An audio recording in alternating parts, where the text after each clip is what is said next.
Buenas noches, ¿cómo están? Que el Señor les bendiga. Una vez más, ¿verdad? Es un gusto y un placer estar una vez más juntamente con todos ustedes, con el privilegio enorme de exponer la bendita palabra del Señor. Antes que nosotros expongamos la palabra del Señor, yo quiero invitarle que juntamente conmigo hagamos una oración pidiéndole la dirección a Dios, que Él nos ayude, que Él nos guíe, que nos dé la sabiduría, el entendimiento para poder entender, para poder rumiar su palabra. Amén. En el nombre de Jesús, Padre, te damos gracias en esta hora. Gracias por la oportunidad una vez más de estar en tu santo lugar, poder ingresar, Señor, a través del sacrificio de tu Hijo Jesucristo, Señor, quien, Señor, se dio a sí mismo en expiación por nosotros, y habiendo quitado, Señor, toda barrera que nos impidía, Señor, tener una relación contigo, Padre eterno. Te damos gracias, Señor. Delante de tu presencia estamos, Señor, nos presentamos ante ti. Gracias, Padre. Gracias por tu infinito amor, por tu gracia, Señor, por tu misericordia, Padre eterno. Gracias por este tiempo. Te pido, Padre celestial, en el nombre de Jesús, que toques nuestras vidas, que nos des sabiduría, que nos des entendimiento, que pongas en mi boca, Señor, en mis labios, tus palabras, Señor, y que no sean las mías. Dame de tu sabiduría, Señor, para poder exponer tu bendita palabra. Te pedimos así mismo que nos perdones de todo mal, de todo pecado, Señor. Perdónanos todo pecado que hemos cometido. Tú bien sabes, Señor, que somos, Señor, hombres débiles, que fallamos de una o de otra manera, y lo reconocemos delante de ti. Venimos a confesar nuestro pecado delante de tu presencia, Padre. Límpianos por la preciosa sangre de tu Hijo Jesucristo, derramada en la cruz del Calvario. Espíritu Santo, guíanos a toda verdad y a toda justicia. Padre, y asimismo oramos, intercedemos también, Señor, para aquellas personas, Padre, aquellos hijos tuyos, siervos tuyos, ministros tuyos, que están pasando vicisitudes, que están pasando dificultades, Señor. Ahí donde ellos estén, Señor, te pido, Padre, que obres, Señor, en sus vidas, que suplas su necesidad, que guardes, Señor, sus vidas, que las protejas, Padre, de todo mal, de toda acechanza del enemigo, Padre, en el nombre de Jesús. Ponemos este tiempo en tus manos, que todo lo que digamos, que todo lo que hagamos, que sea para gloria y honra de tu santo y bendito nombre. Gracias, Señor, en el nombre de Jesús. Amén. Amén. Según los historiadores se menciona, o ellos mismos hablando acerca de la decadencia del Imperio Romano, la mayor parte de ellos concuerda en que la decadencia o la caída del Imperio Romano como tal no fue porque sus fuerzas armadas perdieron poder, no fue porque ellos estuvieran perdiendo tanto hombre militarmente hablando, sino que la decadencia o la caída del Imperio Romano fue por el hecho de la decadencia moral que había dentro del mismo imperio.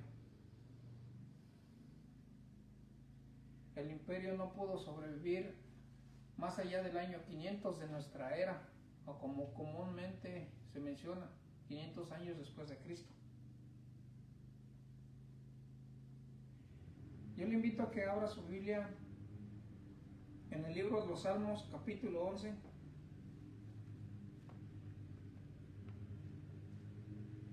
Versículos del 1 al 3. Salmos capítulo 11, del versículo 1 al versículo 3, dice así la bendita palabra del Señor. En el Señor me refugio. ¿Cómo es que ustedes le dicen a mi alma, huye como ave al monte? Porque los impíos tensan el arco, preparan sus flechas sobre la cuerda, pero disparan en lo oscuro a los rectos de corazón. Si los fundamentos son destruidos, ¿qué puede hacer el justo? Me llama mucho la atención cómo David está hablando y está haciendo esta pregunta. Si los fundamentos son destruidos, ¿qué puede hacer el justo? Ahora, si nosotros entendemos y decimos, oye, pues ¿quién es el justo? ¿O quiénes son justos? No, la Biblia dice en Romanos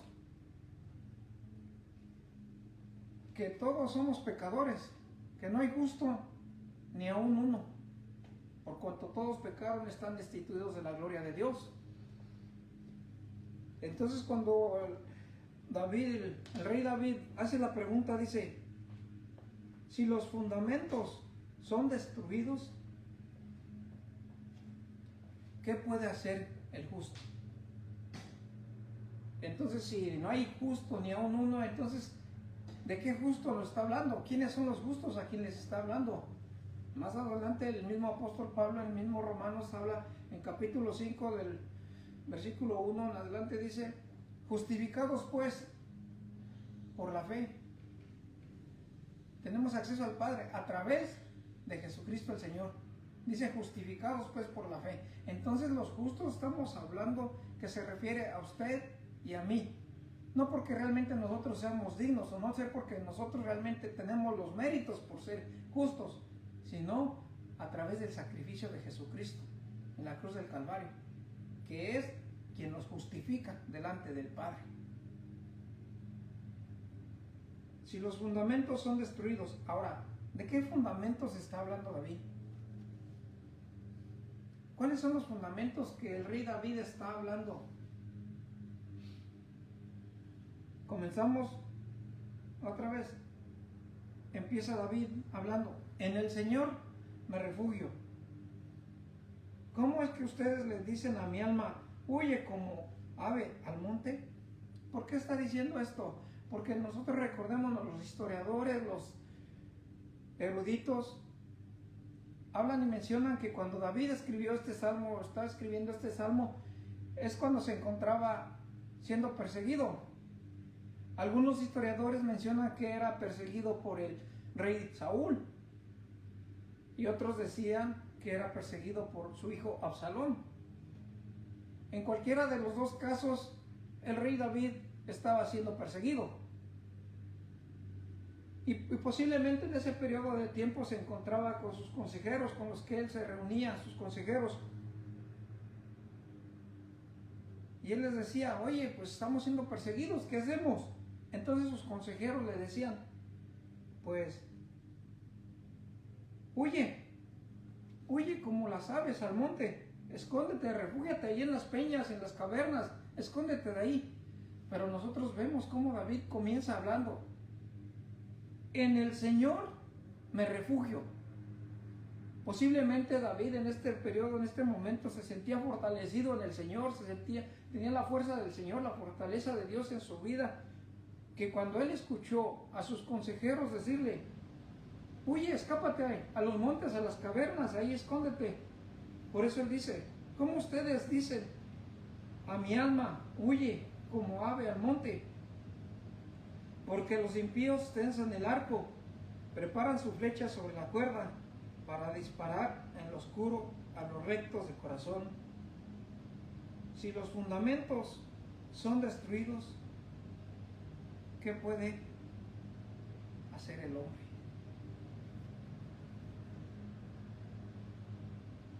Quizás nosotros en algún momento de nuestra vida, en algún periodo de nuestra vida, nosotros hemos dicho, ay, en el Señor me fortalezco. En el Señor yo estoy fortalecido. Muchos de nosotros utilizamos a veces la palabra de Dios como que fuera un cliché. Y decimos, es que soy más que vencedor en Cristo Jesús. Pero no lo decimos realmente con la certeza. No lo decimos realmente con la convicción de que el Señor es nuestra fortaleza, que somos más que victoriosos en Cristo Jesús. Solamente muchas veces lo hacemos como un cliché, como un amuleto. Ustedes han visto, hay muchas personas de otra corriente cristiana que utilizan muchos amuletos, porque ellos creen bueno, esa es su fe, creen que piensan que llevando ese amuleto, que haciendo esto, ellos son protegidos, son guardados. Ese es un cliché. Llevar un amuleto y decir, es que esto es lo que a mí me protege, llevar este amuleto. Y muchas veces nosotros, como creyentes en Jesucristo, tomamos la palabra de Dios como que fuera un amuleto, como que fuera un cliché. Y muchas veces nosotros decimos, es que en el Señor yo estoy fortalecido. Pero realmente es así. Realmente tienes la convicción, realmente tenemos la certeza de que es así. La palabra de Dios a nosotros muchas veces nos dice, no temas, yo estoy contigo. Así como fue con Moisés mi siervo hablándole a Josué, así también estaré contigo, no temas ni desmayes. Jesucristo hablando, diciendo, he aquí yo estoy con vosotros todos los días hasta el fin. No tengas temor, manada pequeña. Pero Él hablándonos en su palabra, muchas veces nosotros vivimos con ese temor, con ese miedo. Posiblemente David en ese momento estaba fortalecido, por eso en el Señor me refugio. Muchas veces nosotros cuando las cosas van bien, cuando las cosas están sucediendo bien, van marchando sobre ruedas, como coloquialmente nosotros lo decimos, o hablamos, pues es fácil para nosotros decir, en el Señor me fortalezco, soy más que vencedor en Cristo Jesús. Pero ¿qué cuando la situación es diferente? ¿Qué cuando la situación no está marchando sobre ruedas, sino todo lo contrario? Nosotros confiadamente decimos, en el Señor me refugio. Quizás muchos de nosotros hemos dicho esto. Fíjense, un ejemplo, tengo 3 ejemplos por mencionar. Uno de ellos es Moisés. ¿Se recuerdan quién fue Moisés? ¿Quién es Moisés? ¿Recuerdan su vida? El profeta de Dios. Jesucristo habló de Moisés, dio testimonio de Moisés.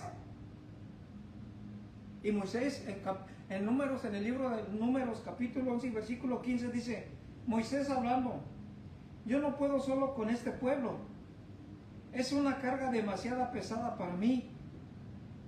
Y Moisés hablándole a Dios le dice, si me vas a tratar, si así me vas a tratar, te ruego que me mates.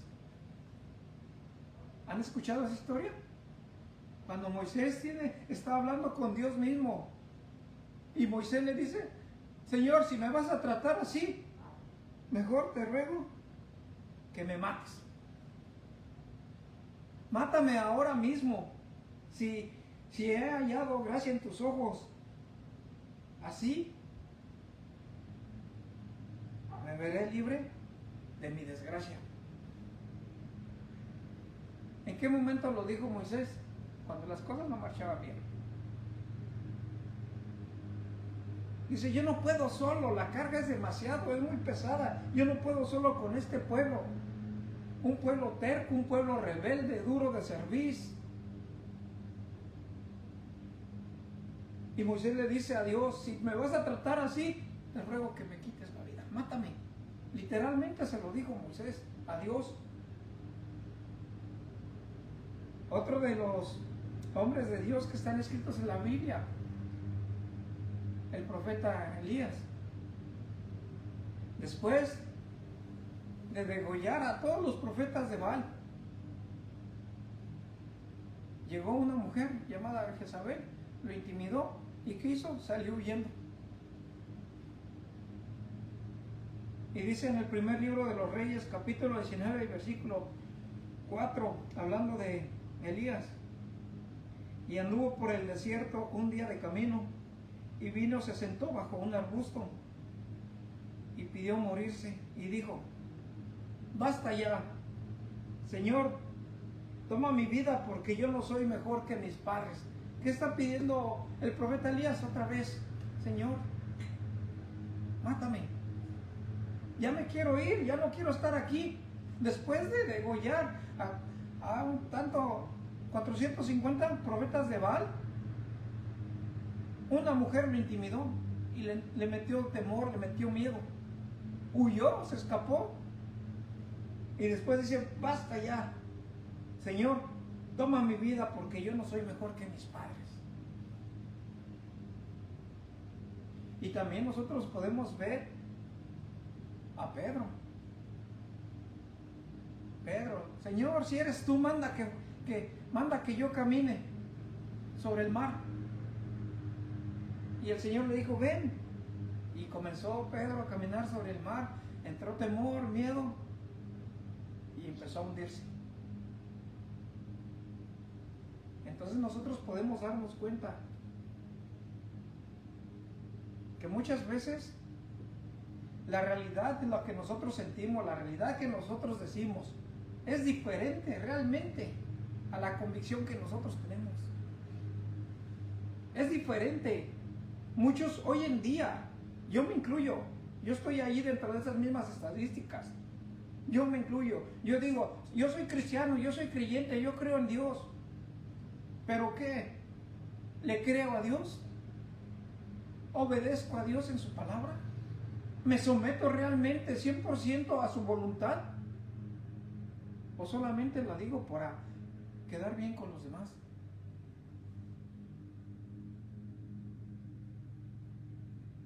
Si los fundamentos son destruidos, ¿qué puede hacer el justo?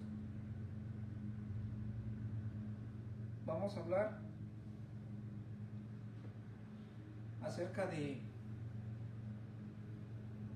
cuando en el tiempo de la Reforma Martín Lutero se dio cuenta de toda la calamidad que había dentro del clérigo de aquel entonces.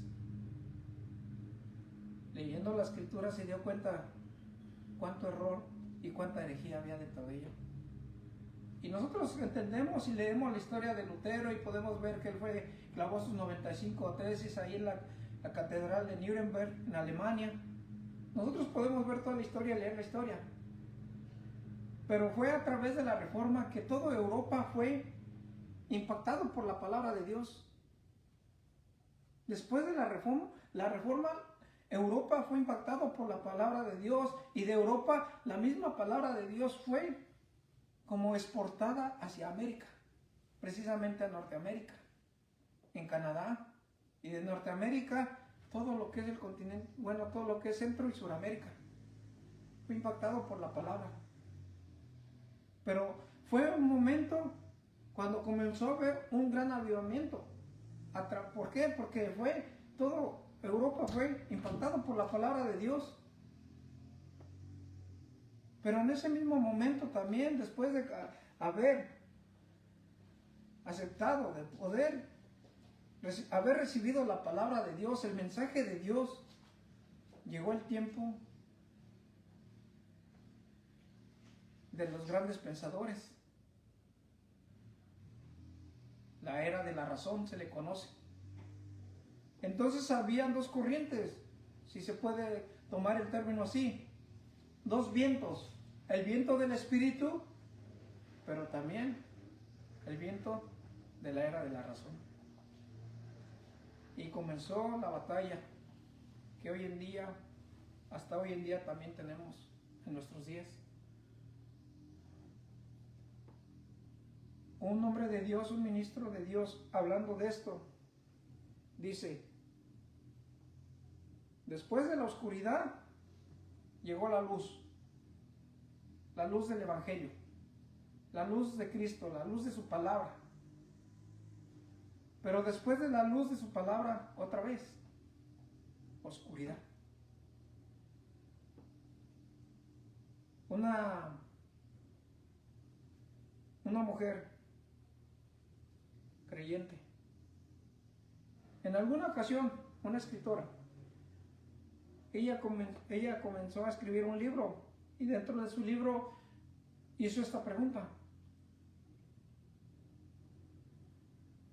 ¿cómo Occidente perdió a Dios? Yo les decía en estos momentos, después de la oscuridad, luz con el Evangelio, con la palabra de Dios. Pero cuando ya entró la era de la razón, la luz dejó de brillar y volvió a la oscuridad. Y esta escritora menciona y hace esta pregunta: ¿cómo Occidente perdió a Dios? Después de haber sido impactado a través de la Reforma, a través de Martín Lutero, de John Knox, John Fox, de todos estos grandes hombres de Dios de la historia, llega un punto en que Europa ya no es 100% cristiana. Hay mucho secularismo, mucho raciocinio. Hoy en día, si nosotros vemos Europa con sus grandes pensadores, con sus grandes ideologías, sus grandes filosofías que han adoptado, ¿cómo está Europa hoy, espiritualmente hablando? El nivel de creyentes, el nivel de cristianos en todos estos años, a través de unos 40, 50 años, ha ido disminuyendo. ¿Cuál es la razón? El alejarse de Dios y de su palabra. Más propiamente, ¿cómo es que Occidente ha perdido a Dios? Simple y sencillamente, en términos prácticos, porque nosotros, se dice que un escritor también menciona y dice que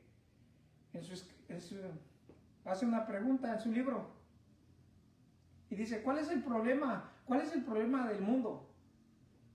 ¿Cuál es el problema que la humanidad está haciendo o está llevando a un liberalismo tan grande? Y otro le contesta: el problema soy yo. Y así es. El problema somos nosotros, los hombres, los humanos.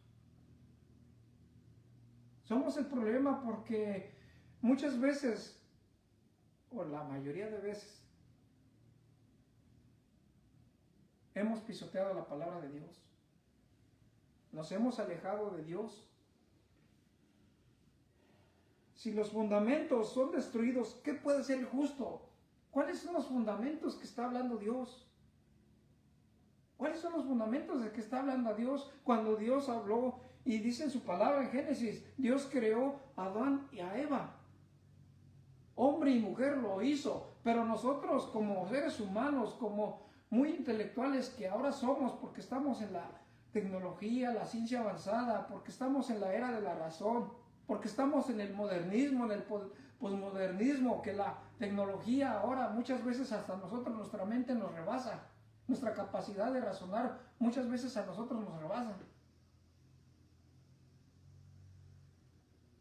Ya no nos damos cuenta realmente lo que estamos haciendo. Dios dice en su palabra: Dios creó a Adán y a Eva, hombre y mujer los hizo. Pero nosotros, como somos muy racionales, somos muy inteligentes, no, ya legislamos. Y decimos: no solamente hay hombre y mujer, hay otra cantidad de géneros. Hay personas que se creen animales, se sienten como que fuesen animales.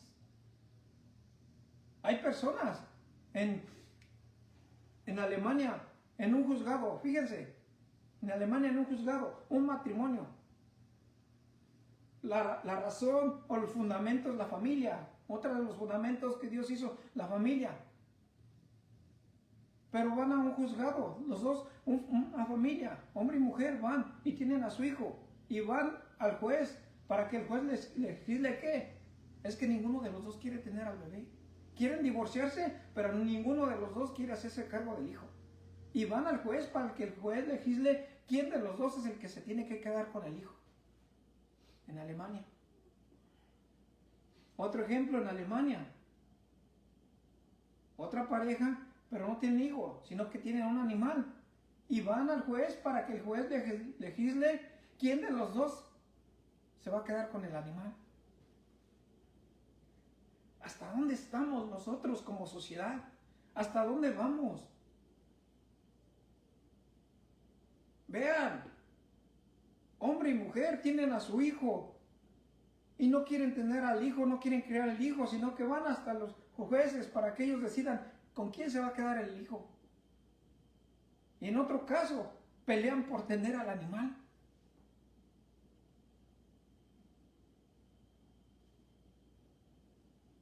¿Cuáles son los fundamentos de qué está hablando el rey David?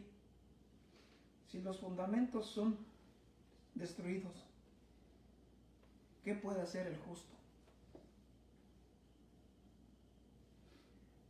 Nosotros leemos la historia y sabemos la historia de Estados Unidos, parte de la historia de Estados Unidos que sabemos, entendemos, hemos leído. Pero hablando de Estados Unidos, después de su fundación, hace 250 años aproximadamente, ¿saben cuánto tiempo duró la oración en las escuelas en Estados Unidos? Por 200 años. Por 200 años hubo oración en las escuelas. Con la salvedad que si los padres no querían que sus hijos estuvieran ahí, se salieran, sin obligarlos, sin forzarlos. ¿Y qué pasó? El Congreso decidió dejar la oración en las escuelas. Ya no más. No más oración en las escuelas. Estaba también la lectura de la Biblia en las escuelas, con la salvedad de que si los padres decidían que sus hijos no querían que estuvieran ahí, se podían salir sin ningún problema. ¿Y qué pasó después de casi 200 años? Lo mismo. Se dejó la lectura de la Biblia. Pero como somos seres racionales, somos muy inteligentes porque nosotros pensamos, somos más sabios que Dios mismo. Nosotros legislamos nuestras propias leyes, nosotros somos quienes nos dirigimos.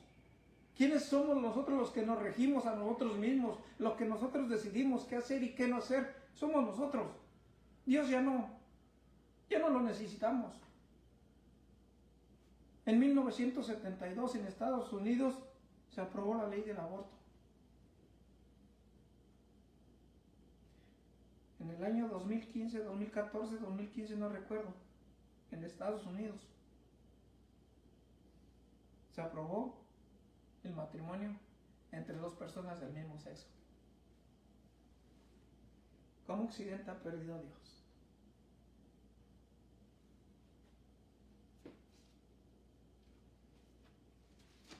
¿Cómo nos hemos alejado de Dios? Y muchas veces nosotros leemos la historia, escuchamos la historia y lo que ha pasado después de tantas legislaturas, tantas legislaciones que hacen y deshacen. ¿Y cómo les va a aquellas naciones? ¿Cómo les va a aquellos países que forman leyes, que formulan leyes, que dictan leyes, que van en contra de la palabra de Dios? Después de tanto tiempo, ¿cómo les va a aquellas naciones, a aquellos países o individuos? Mas sin embargo, no aprendemos de ello. Sin embargo, muchas veces seguimos cometiendo los mismos errores, cometemos los mismos problemas. Alguien sabio lo dice y lo ha dicho. El que no aprende de historia está condenado a repetirla.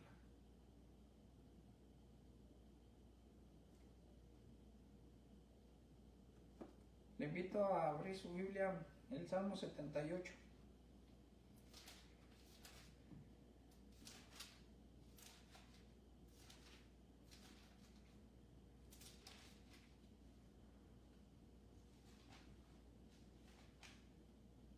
Salmo 78 del versículo 1 al versículo 4.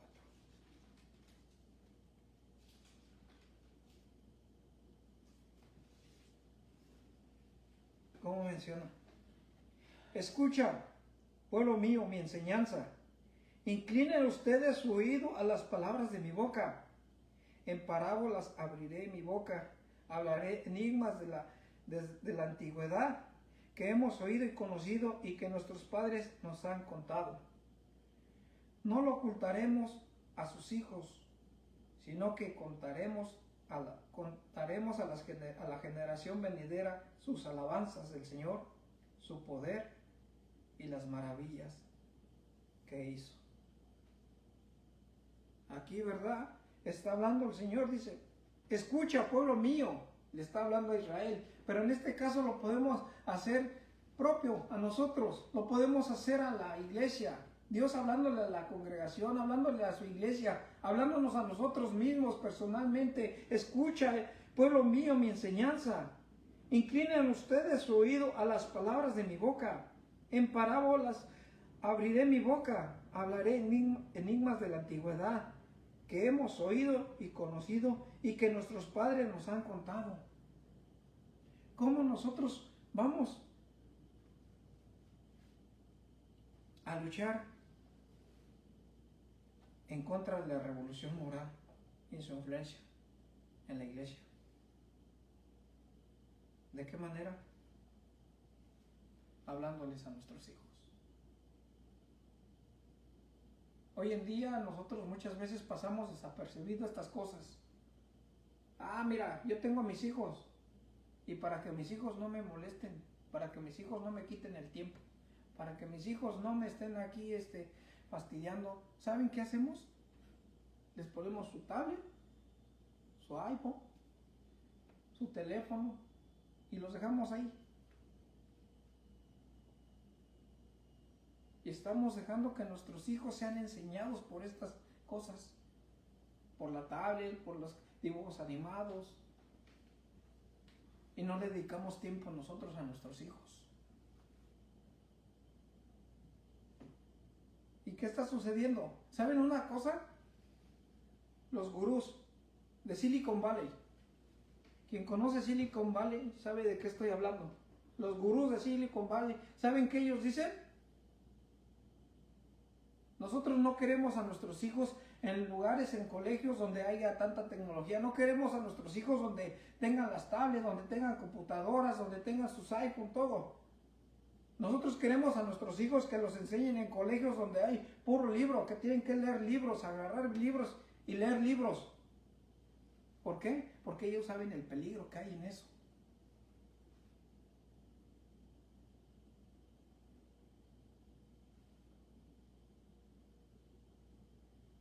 Dice, hablaré enigmas de la antigüedad que hemos oído y conocido y que nuestros padres nos han contado. ¿Quiénes? Es tu responsabilidad como padre, mi responsabilidad, hablarle a nuestros hijos. Y que nuestros padres nos han contado. No lo ocultaremos a sus hijos, sino que contaremos a la generación venidera las alabanzas del Señor, su poder y las maravillas que Él hizo. ¿Cómo es que Occidente ha perdido a Dios? Porque se ha dejado de contar las maravillas, se ha dejado de contar las alabanzas del Señor, se ha dejado de contar su poder. Todo lo que Él ha hecho, todo lo que Él hizo en nuestras vidas, lo hemos dejado de contar, lo hemos dejado de transmitir.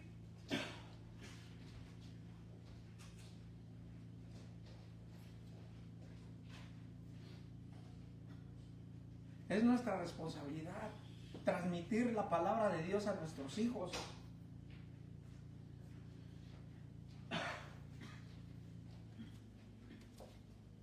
Dice, no lo ocultaremos a sus hijos, sino que lo transmitiremos a la generación venidera, las alabanzas del Señor, su poder y las maravillas que Él hizo. ¿Saben qué ha pasado con Occidente? ¿Qué ha pasado con la iglesia? Eso es lo que hemos dejado de hacer, de transmitir a la generación venidera las alabanzas del Señor, su poder y las maravillas que Él hizo. Si los fundamentos son destruidos, ¿qué puede hacer el justo? Vamos unas páginas atrás, Deuteronomio capítulo 6.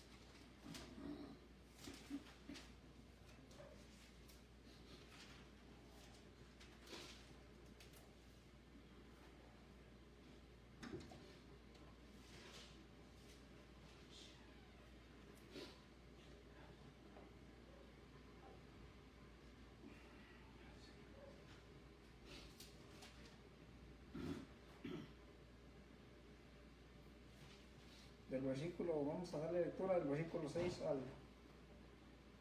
al 8. Hablando el Señor dice: por tanto dile a los israelitas, yo soy el Señor, y los sacaré de debajo de las cargas de los egipcios, los libraré de la esclavitud, y los redimiré con brazo extendido y con grandes juicios. Los tomaré a ustedes por mi pueblo, los tomaré a ustedes por pueblo mío, y yo seré su Dios. Sabrán que yo soy el Señor su Dios, que los sacó debajo de las cargas de los egipcios.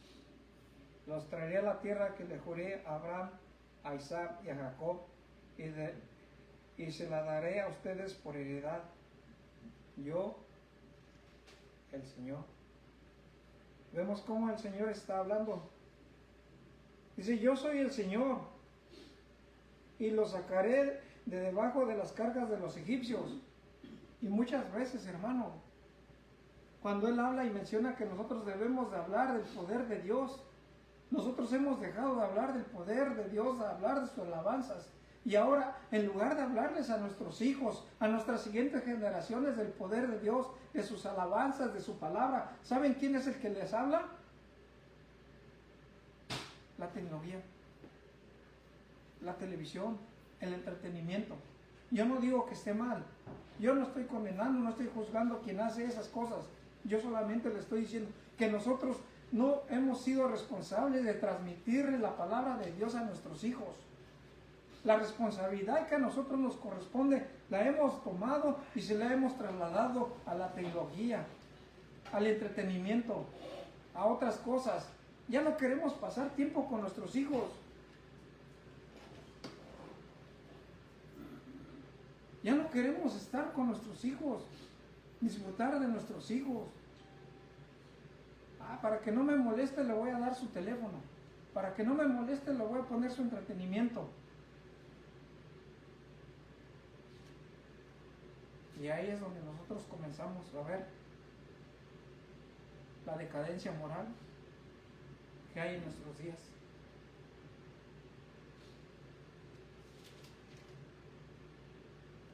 Más adelante, Deuteronomio capítulo 6, ahí mismo.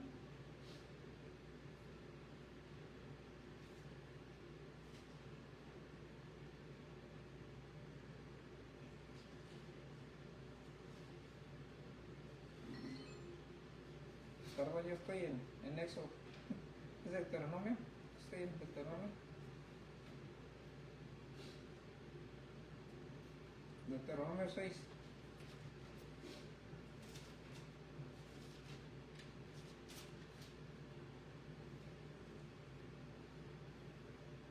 Y el 25.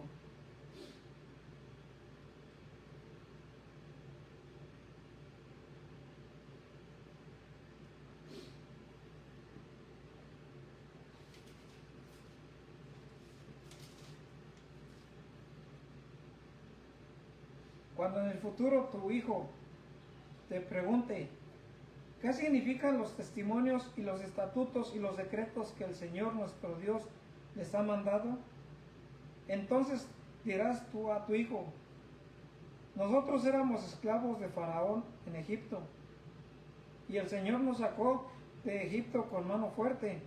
Además, el Señor hizo grandes y temibles señales y maravillas delante de nuestros ojos contra Egipto, contra Faraón y contra toda su casa. Y nos sacó de allí para traernos y darnos la tierra que Él había jurado dar a nuestros padres. Así que el Señor nos mandó que observáramos todos estos estatutos y que temiéramos siempre al Señor nuestro Dios para nuestro bien y para perseveración de la vida, para perseverarnos la vida como hasta hoy. Y habrá justicia para nosotros si cuidamos de observar todos los mandamientos delante del Señor nuestro Dios, tal como Él nos ha mandado. Fíjense cómo el Señor le está hablando a Israel.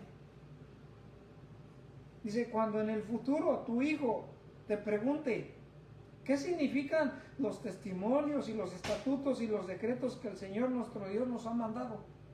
¿Qué es lo que significa esto? ¿Qué es lo que quiere decir estas cosas? Solamente fue una pregunta que hizo. Pero vean, una pequeña pregunta y una gran respuesta. Entonces dirás a tu hijo: nosotros éramos esclavos de Faraón en Egipto, y el Señor nos sacó de Egipto con mano fuerte.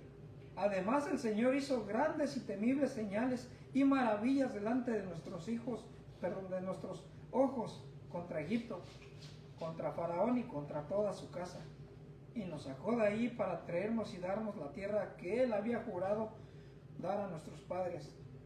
Así que el Señor nos mandó que observáramos todos estos estatutos y que temiéramos siempre al Señor nuestro Dios, para nuestro bien y para preservarnos la vida, como hasta hoy. Y habrá justicia para nosotros si cuidamos de observar todos estos mandamientos delante del Señor nuestro Dios, tal como Él nos ha mandado. Pregunta: ¿alguna vez usted, su hijo, su hija, su nieto, le ha preguntado: ¿por qué eres cristiano? ¿Por qué vas a la iglesia? ¿Por qué oras?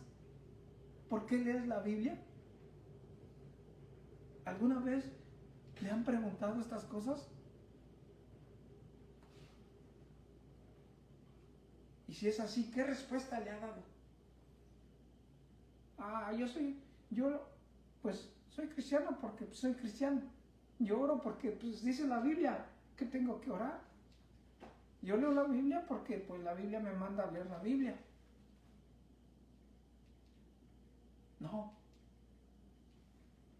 Fíjense, entonces le dirás a tu hijo: yo estuve en el mundo, perdido, sin esperanza, sin Dios y condenado al infierno, al fuego eterno, a la perdición eterna.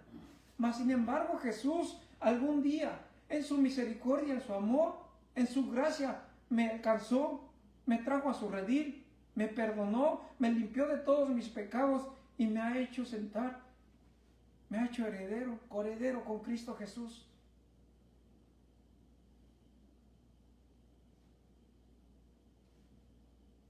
¿Cuál es el testimonio que nosotros le estamos dando a nuestros hijos?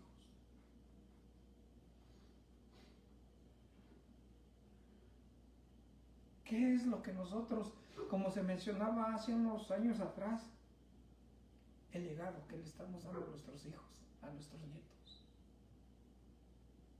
Muchos, gracias a Dios, como se dice coloquialmente, le pueden dar estudios, le pueden dar bienes, le pueden dejar fortuna, una buena cuenta bancaria. Y no está mal, eso es bueno. Pero qué mejor que nosotros le demos como herencia la palabra de Dios, el Evangelio eterno. Qué mejor que nosotros le podamos encaminar a los pies de Cristo. ¿Saben que en el mundo aquellas personas, aquellos hijos, aquellos que están metidos en drogas, estadísticamente hablando, aquellos que están metidos en cosas malas, ¿saben por qué? Dentro de la familia hay una fractura. Y en la mayoría de las situaciones, de los casos, es por la ausencia, por la falta de papá en casa. En muchos de los casos, muchos de aquellos no conocen, no saben quién es papá, quién es su papá. ¿Y qué están haciendo? Se van a refugiar a las drogas, a los vicios, a las pandillas. Y nosotros como cristianos, como ministros del Evangelio, porque todos tenemos obligación delante de Dios de predicar su palabra, de ministrar su palabra. Todos tenemos esa obligación. Esa es una encomienda que Dios nos dio a todos individualmente. Ir por el mundo y predicar el Evangelio. Mas sin embargo, nosotros solamente encapsulados un cuarto de 4 paredes. De ahí no salimos. Encapsulados solamente en nuestros deseos, en nuestros gustos, en nuestros placeres. De ahí no salimos. Y el mundo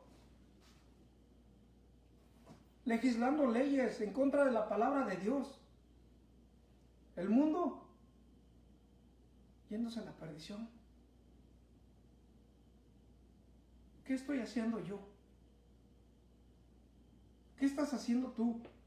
¿Qué estamos haciendo nosotros delante de Dios para llevar su evangelio?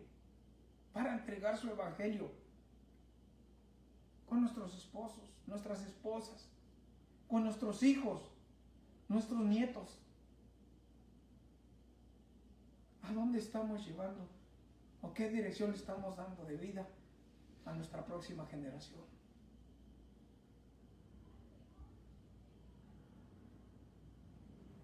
En Habacuc, ¿verdad? Menciona, y eso lo dijo nuestro hermano la semana pasada. 4:17. Habacuc 4:17.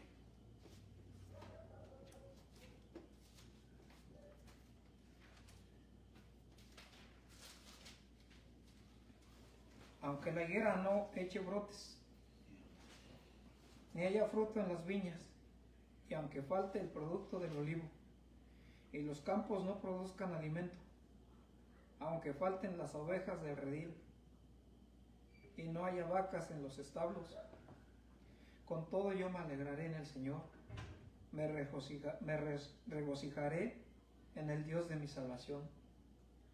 El Señor Dios es mi fortaleza, y Él me ha hecho mis pies como los de las ciervas, y por las alturas me hace caminar.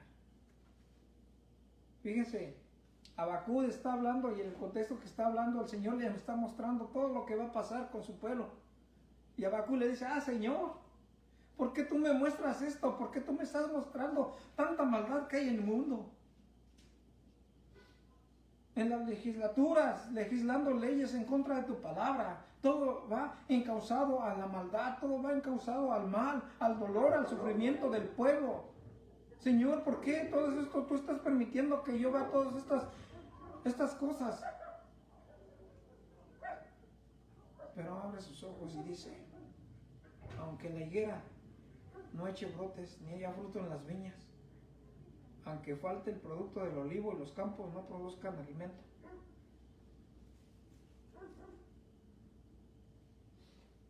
aunque no haya vacas en los establos.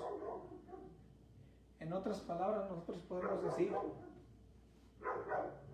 aunque en los congresos, aunque en el mundo se legislen leyes que van en contra de la palabra de Dios, aunque las cosas están encausadas al mal, a la maldad, al dolor, al sufrimiento del pueblo, aunque todo está viniendo en contra, dice, como decía Josué, pero yo y mi casa serviremos al Señor. Yo y mi casa serviremos al Señor. Con todo yo me alegraré en el Señor, me regocijaré en el Dios de mi salvación. El Señor, Dios es mi fortaleza. ¿Se recuerdan cuando nosotros leímos el Salmo 11, capítulo 3? El Salmo 11, perdón, capítulo 1. El Señor, ¿qué dice? Me fortalezco, David. ¿Y qué dice aquí Habacuc?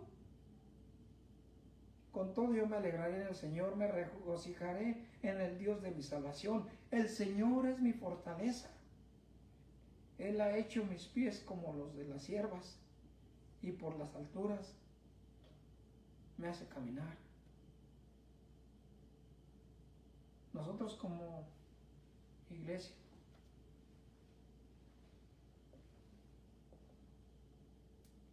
¿cómo debemos actuar ante la revolución moral y la influencia que hay en nuestros días? Yo creo que nosotros tenemos que tener y tomar conciencia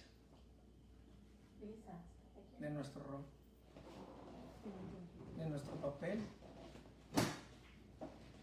en el cual Dios nos ha puesto y nos ha dicho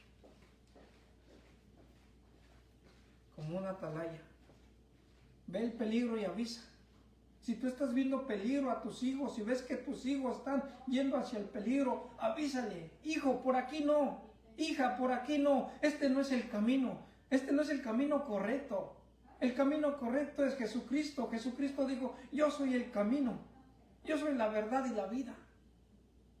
Si tú ves a tu esposo, si tú ves a tu esposa, si tú ves a tu familiar, amigo, yendo por un camino equivocado, este no es el camino. El camino es Cristo, el camino es Dios. En Él hay fortaleza, en Él hay paz, en Él hay regocijo. Todo lo que nosotros deseamos tener para nuestras vidas, no lo podemos hallar, sino solamente en Dios y en su palabra.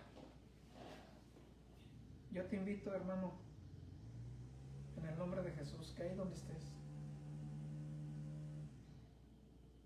si realmente como padres de familia hemos fallado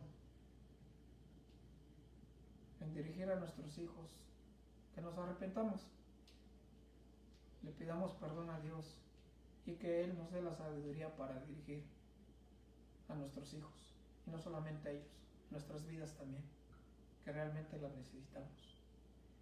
Vamos a orar. Padre, en el nombre de Jesús, gracias.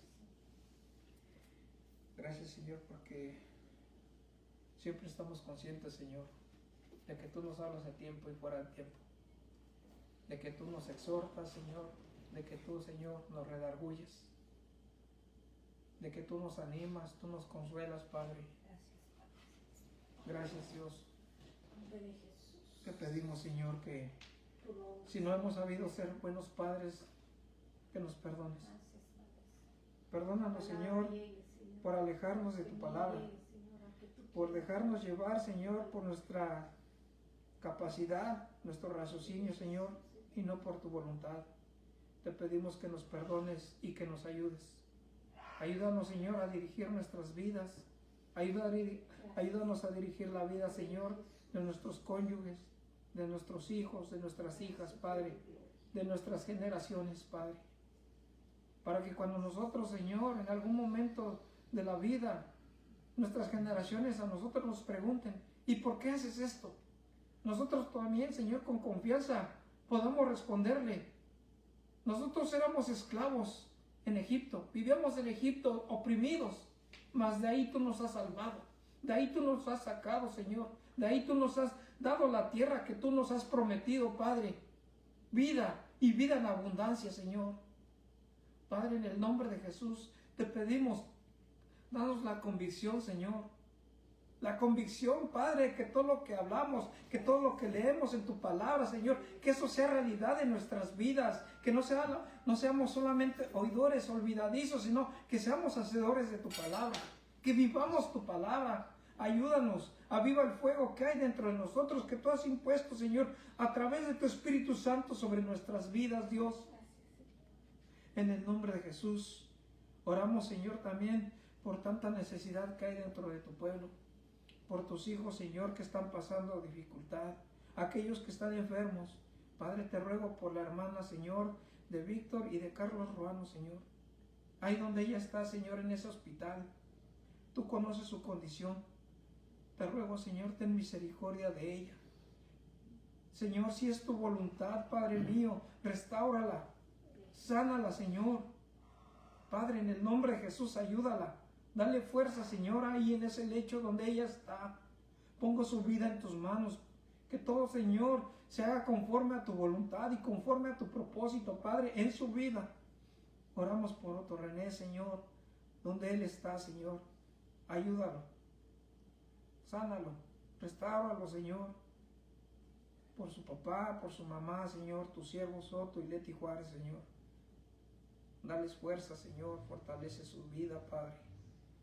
Por todos y cada uno de tus hijos, de tus siervos que están pasando necesidad, Señor, cualquiera que sea, te lo ruego, súplele su necesidad, conforme a tus riquezas en gloria, en Cristo Jesús, Señor nuestro. En el nombre de Jesús.